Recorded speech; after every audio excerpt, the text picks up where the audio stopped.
Welcome back. Today we're at the last event of the first half of the Viridian League with event 8, the relay, which has been submitted by the Supersonics. It's going to be similar to the hurdles which we saw all the way back in event 2, but with a full team of 4 participating this time. Apple Tarts have a steady lead ahead of the Rainbirds, but the battle for third has been heating up a lot recently with a lot of teams up there close on points. Now, with the first heat, with the Nightshades, the Wintermints, the Cosmoscopes and the Autumn Ashes. And off they go. It's looking fairly close out of the gate. Ooh, and the Nightshades have a bad bouncer. Meanwhile, the Cosmoscopes have taken the lead, but they have a bad handoff here. Now the Wintermints have taken the lead ahead of the Autumn Ashes, and they will keep it here out of this last handoff. Wintermints will win the heat ahead of the Autumn Ashes, and it's a very close finish there between the Nightshades and the Cosmoscopes, but neither will be able to manage to go to the semi-finals. Now, see here, Nightshades did not have a great first handoff at all. Meanwhile, the Cosmoscopes are slightly ahead of the Wintermints, but they have a bad handoff here. Now the Wintermints have taken the lead. Autumn Ashes right behind, and will stay that way in the last handoff.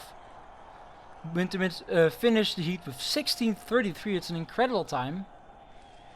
And they and Autumn Ashes will move on to the semi-finals. Meanwhile, the Nightshades and Cosmoscopes have to rank from 9th through 16th.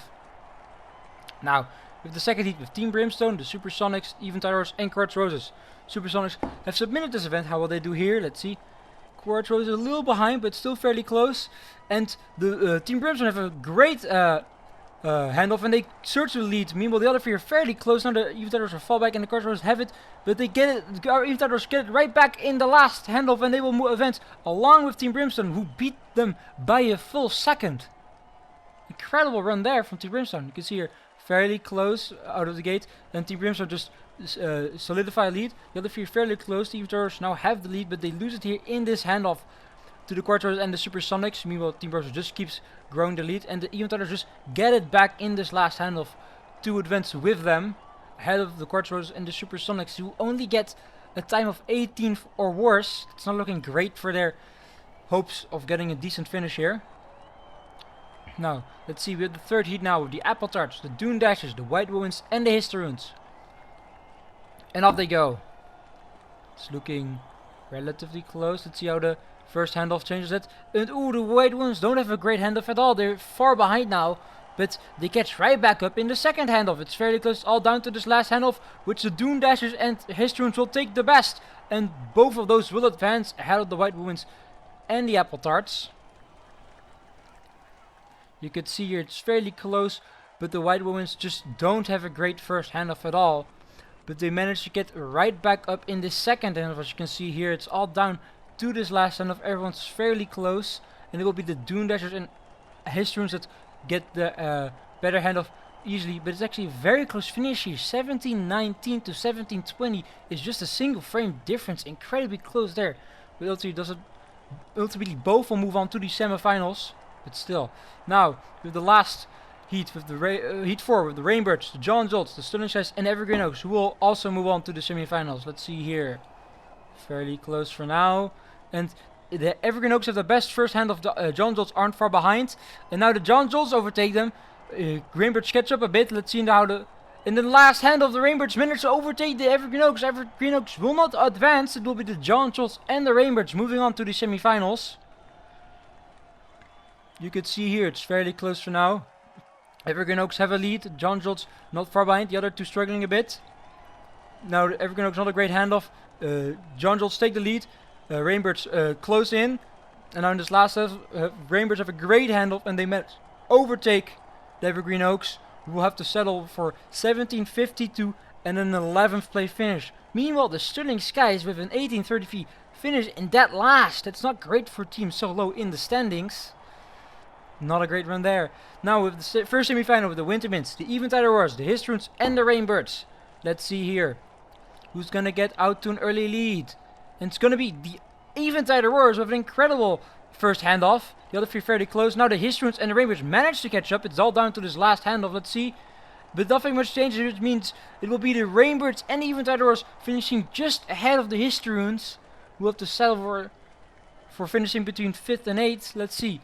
It's fairly close for now. Now the Eventide Roars have a great first contact, and the other three are still fairly close. Now, the Histrons and Rainbridge managed to catch up to the Event Rider Warriors, but they all have an equally well last hand, meaning the Histrons just cannot get that last bit in order to advance. We'll have to see how they stack up to the other finishers in the second final, but the 17-23 looks pretty good for them. The Rainbirds and the Event Riders will move on to the final, but who will join them? Will it be the Anna Mashes, Team Brimstone, Toon Dashers, or the John Jolts in the second semi-final? Let's see. Off they go. Very close, slight lead for the John Jolts. What happens here? Let's see. Who now the Anna Mashes have taken to a lead. The other three still fairly close. Who bad contactor. Now the Toon Dashers and John Jolts have catch up. John Jolts has the lead. How will it change it here? And the Toon Dashers and Anna Mashes will move on out of this heat because of that last handoff. Team Brimstone were just far away at that point. Let's see here how this shook up. Let's see. Fairly close. Anna Mashes have the best first handoff. The other three still fairly close. They don't have a great handoff here now. That means the Toon Dashers and John Jolts could catch up. The John Jolts actually take the lead here, but they don't have a good last handoff. Meaning the Toon Dashers and Anna Mashes will move on. Team Brimstone were just too far back and will finish last in this heat. Toon Dashers and Anna Mashes will move on to the final. The John Jolts will settle for 6th here, with Team Brimstone just behind them in 7th. Now, we have the final with the Rainbirds, the Event Rider Warriors, the Toon Dashers and the Anna Mashes. Who will prevail here? It's looking fairly close so far. Let's see. And it's going to be the Anna Mashes out to an early lead, with the Rainbirds not far behind. The other two struggling a bit. And now the Toon Dashers managed to catch right up. They might even take the leader. It's all down to this last handoff. Who will take it? And it will be the Anna Mashes. In the hurdles, it was the Rainbirds that triumphed over them. This time it will be the Anna Mashes triumphing over the Rainbirds.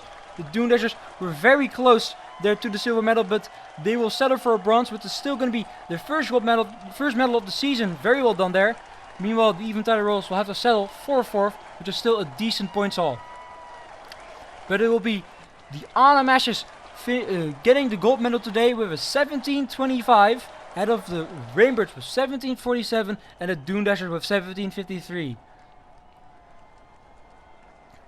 Now, let's see the full results.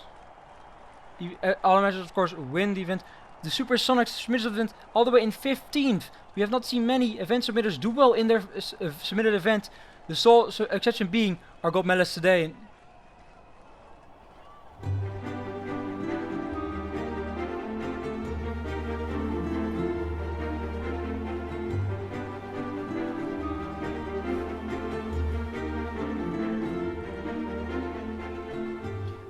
Now the Anna Mashes drop up 6 spots with that gold medal. Meanwhile, the Rainbirds have retaken the lead, but only by 5 points. If they had lost the silver medal there at the end, they would not have done so through tiebreak. Now, the next event will be the first of the second half, Bokkeball. See you then.